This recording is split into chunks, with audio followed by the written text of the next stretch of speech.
श्री शिवाय नमस्तुभ्यम दोस्तों देपालपुर में चल रही माँ प्रसूति शिव महापुराण कथा के तीसरे दिन की कथा आज पूर्ण हो चुकी है। दोस्तों, यदि किसी कारणवश आप आज की कथा श्रवण नहीं कर पाए तो इस छोटी सी वीडियो में संपूर्ण कथा का रसतत्व है। तो दोस्तों, वीडियो अंत तक जरूर सुने। दोस्तों, आज की कथा में गुरुजी ने काफ़ी अच्छे उपाय बताए हैं। जिन नारियों को मासिक धर्म संबंधी कोई भी परेशानी हो, या फिर जिनके गर्भाशय में गांठ हो गई हो, या फिर जिन नारियों की शादी को 10 साल 12 साल 15 साल हो गए लेकिन बच्चे अभी तक नहीं हुए हैं, तो उनके लिए उपाय बताए हैं। और कुछ महिलाओं को 6 से 7 महीने का गर्भ है, लेकिन गर्भ में डॉक्टर बता देता है कि इस बच्चे को दिल में छेद है या फिर धड़कन नहीं है, तो ऐसे बच्चों के लिए भी आज गुरुजी ने काफ़ी अच्छे उपाय बताए। तो वीडियो अंत तक जरूर सुने। तो बढ़ते हैं आज की कथा की पहली जानकारी की ओर। पहली जानकारी में गुरुजी ने बताया है कि शिव पुराण की कथा कहती है कि कहीं भी कोई पवित्र वृक्ष हो, जैसे पीपल का वृक्ष हो, बड़ का वृक्ष हो, बेलपत्र का वृक्ष हो, केले का वृक्ष हो, या फिर शमी का वृक्ष हो, इस वृक्ष के नीचे जब कोई इंसान बैठकर कोई गलत कृत करता है, गलत काम करता है, तो उससे पीढ़ी दर पीढ़ी दुख भोगना पड़ता है। और यदि इन्हीं पवित्र वृक्ष जैसे कि पीपल, बड़, बेलपत्र, शमी पत्र, इन सब पेड़ों की छाँव में यदि हम इनकी छाँव में से निकलते हुए भी राम नाम, कृष्ण नाम या शिव नाम जपते हुए निकलते हैं और इनकी छाँव हमारे ऊपर पड़ती है, तो इसके नीचे भगवान का नाम स्मरण करने से हमें हजारों गुना अश्वमेघ यज्ञ का फल तुरंत ही मिल जाता है। बढ़ते हैं अगली जानकारी की ओर। अगली जानकारी में गुरुजी ने कहा कि कुछ लोग कहते हैं कि घर में बेलपत्र का वृक्ष नहीं होना चाहिए या फिर शमी का वृक्ष नहीं होना चाहिए। तो गुरुजी ने कहा कि ऐसा किसने कहा कि घर में शमी का वृक्ष, पीपल का वृक्ष या फिर बेलपत्र का वृक्ष नहीं होना चाहिए? ऐसा किस ग्रंथ में लिखा है वो हमें बता दे, तो हम अगर वो प्रूफ कर देता है तो हम मान लेंगे कि हाँ, घर में शमी का या बेलपत्र का वृक्ष नहीं होना चाहिए। और गुरुजी ने कहा कि पीपल है, बड़ है, इनके पेड़ के नीचे तो स्वयं भोलेनाथ का स्थान होता है। पीपल के पेड़ के नीचे पिपलेश्वर महादेव का स्थान होता है और बड़ के पेड़ के नीचे बटकेश्वर महादेव का स्थान होता है। बढ़ते पहले पत्र की ओर। पहला पत्र जो कि सोनाबाई देवास जिले से लाई थी, जिसमें उन्होंने लिखा, गुरुजी, हमारी शादी को 25 साल हो गए थे। कोई भी ऐसा देवी देवता नहीं था जहाँ जाकर हमने गोदी नहीं भरवाई हो, या फिर 25 साल में हमने इंदौर, भोपाल, अहमदाबाद, दिल्ली, मुंबई सभी डॉक्टरों के पास इलाज करवाया, लेकिन हमें किसी प्रकार का कोई फ़ायदा नहीं हुआ। जब हमें यह सब करवाते हुए 17-18 साल हो गए, फिर हमने सब चीज़ों पे से विश्वास हटा लिया कि अब हमें संतान का सुख नहीं है। उसके बाद गुरुजी, एक बार हमने आपकी कथा सुनी। उस कथा में आपने बताया था कि सफ़ेद आंकड़े की जड़ वाला उपाय, जिसमें हम दोनों पति पत्नी ने जाकर सफ़ेद आंकड़े की जड़ तुमरुका जी का नाम लेकर आए और शंकर मंदिर में जाकर तुमरुका जी का नाम लेकर 21 बार शिवलिंग पर से वार कर, और वहीं शंकर मंदिर में ही तुमरुका जी का नाम लेकर मेरी पत्नी की कमर से बांध दिया और शंकर भगवान को जल समर्पित करके उसका आचमन करना प्रारंभ किया। बाबा की ऐसी कृपा हुई कि उसने मुझे 4/11/2022 को हमें संतान की प्राप्ति हुई। उसके बाद पत्र में उन्होंने लिखा कि जिस शिव पुराण पर विश्वास करने से बाबा ने 25 साल बाद मेरी झोली भर दी, तो यदि आप भी विश्वास करके शिव पुराण सुनेंगे तो बाबा आप सबकी झोली भर देंगे। बढ़ते कथा की अगली जानकारी की ओर। अगली जानकारी में गुरुजी ने कहा कि कथा में फिर से हम वही बात दोहराएंगे कि मेरा विश्वास है, मेरा भरोसा है, जिन नारियों को 10 साल 15 साल 20 साल हो गए और बच्चे नहीं हैं, वह नारियां यह प्रसूति शिव महापुराण की कथा 7 दिन पांडाल में बैठकर टीवी के सामने या मोबाइल में अपनी मनोकामना बोलते हुए यदि श्रवण करेगी तो बाबा उसकी झोली अवश्य ही भर देंगे, ऐसा मेरा विश्वास है। बढ़ते ही कथा के पहले उपाय की ओर।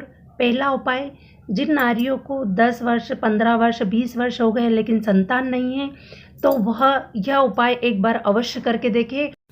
दोस्तों, आपको करना क्या है, इस उपाय में आपको एक मिट्टी का छोटा सा कलश लेना है और एक तांबे का कलश लेना है।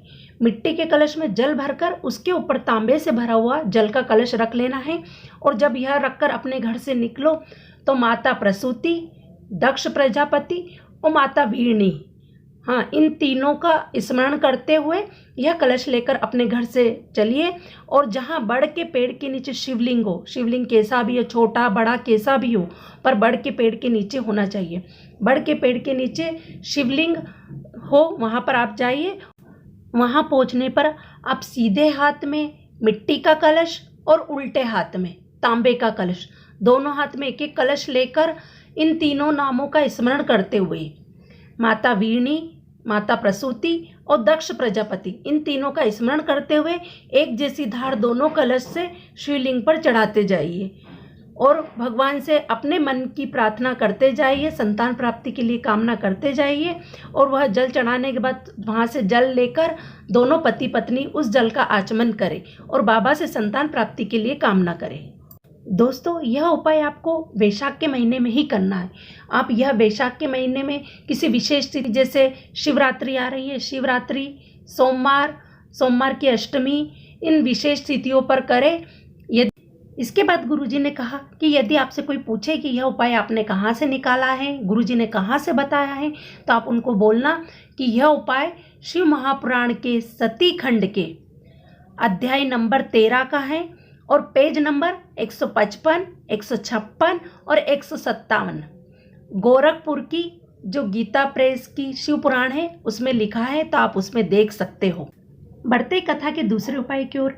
दूसरे उपाय में गुरुजी ने बताया है कि यदि किसी नारी को मासिक धर्म संबंधी, पीरियड संबंधी कोई परेशानी हो, जैसे पीरियड बढ़ के आता हो या कोई दिक्कत होती हो, या फिर किसी नारी के गर्भाशय में गठान हो गई हो और गांठ का डॉक्टर ने ऑपरेशन का बोल दिया हो, तो आपको जो माता वीणी का उपाय बताया है, माता वीणी जिनका एक नाम आसकनी है, आसकनी माता जो कि दक्ष प्रजापति की पहली पत्नी है, इनका नाम लेकर जल का आचमन करना प्रारंभ करें। कैसी भी गठान हो वह घुल जाएगी और पीरियड संबंधी सारी समस्याएं समाप्त हो जाएंगी। बढ़ते कथा के अगले पत्र की ओर।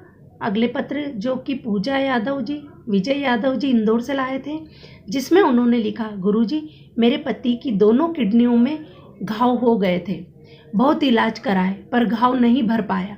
डॉक्टरों ने भी बोल दिया कि दोनों किडनियों ने काम करना बंद कर दिया है, घाव बहुत बढ़ चुके हैं, ऑपरेशन करेंगे तो भी, किडनी बदलने पर भी यह घाव है तो ठीक नहीं हो पाएंगे।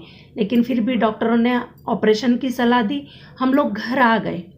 उसके बाद गुरुजी हम कुबेरेश्वर धाम गए, वहाँ पर हमने फाइल दिखाकर रुद्राक्ष प्राप्त किया और उस रुद्राक्ष को हमने जल में गलाकर और शिवलिंग पर जल समर्पित करना प्रारंभ किया और थोड़ा सा जल झेल कर लाते और उसका आचमन करना प्रारंभ किया। थोड़े ही दिन बाद डॉक्टर को जब फिर से जांच करवाई तो डॉक्टर ने बोल दिया कि आपकी दोनों किडनियों ने काम करना प्रारंभ कर दिया है। गुरुजी कथा पांडल में आज धोख लगाने आई हूँ। उसके बाद उसने पत्र में आगे लिखा कि गुरुजी एक और बात है जो मैं आपसे कहना चाहती हूँ। गुरुजी मेरे 2 पुत्र हैं, बड़ा पुत्र 11 साल का है और छोटा पुत्र 7 साल का है। जब हमने अशोक सुंदरी माता की कथा सुनी तो हमने इस भावना से सुनी कि हमें एक लड़की हो जाए।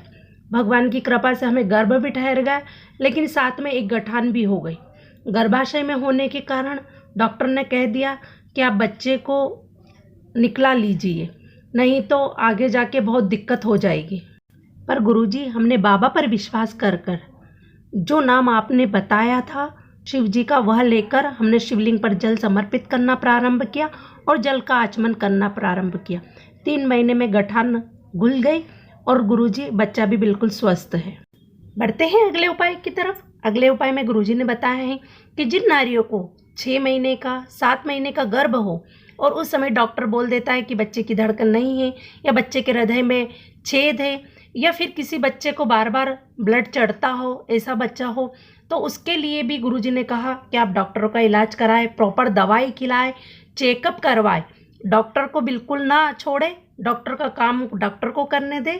उसके बाद आप महादेव का स्मरण अवश्य करें और एक आसकनी माता का नाम लेकर शिव जी पर एक बेलपत्र जिसकी डंडी का मुख अपनी ओर रखकर उस पर 1 लोटा जल समर्पित कर दे और उस जल का आचमन करे और वह जो बेलपत्र आपने चढ़ाई है उसे उठाकर लिया है और अपने घर के जो प्रवेश द्वार है उसके दोनों दरवाजे बिल्कुल खोल दीजिए और घर के द्वार के अंदर प्रवेश कर वहीं देली के वहीं पर वह बेलपत्र आप चबा चबा कर खा लीजिए।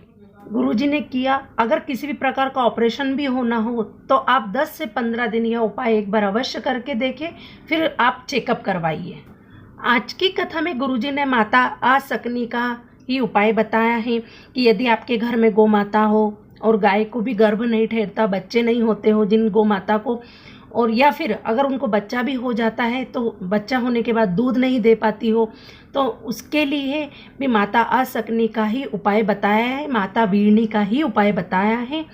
और गुरुजी ने कहा है कि माता वीरनी, जिनका असकनी नाम भी है, माता वीरनी यह नारियों के लिए औषधि का काम करती है।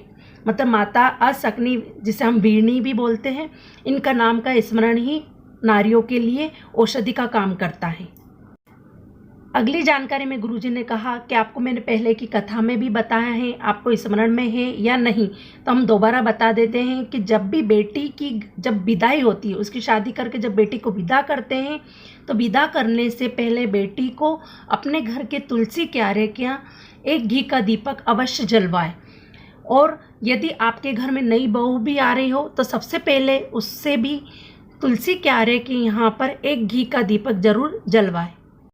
बेटी के हाथ से तुलसी क्यारे के यहाँ पर घी का दीपक लगवाने से होता क्या है, तो गुरुजी ने कहा कि बेटी की विदाई पर जो बेटी के पाँव की लक्ष्मी होती है वह हमारे घर से नहीं जाती है, वह हमारे घर में ही रहती है।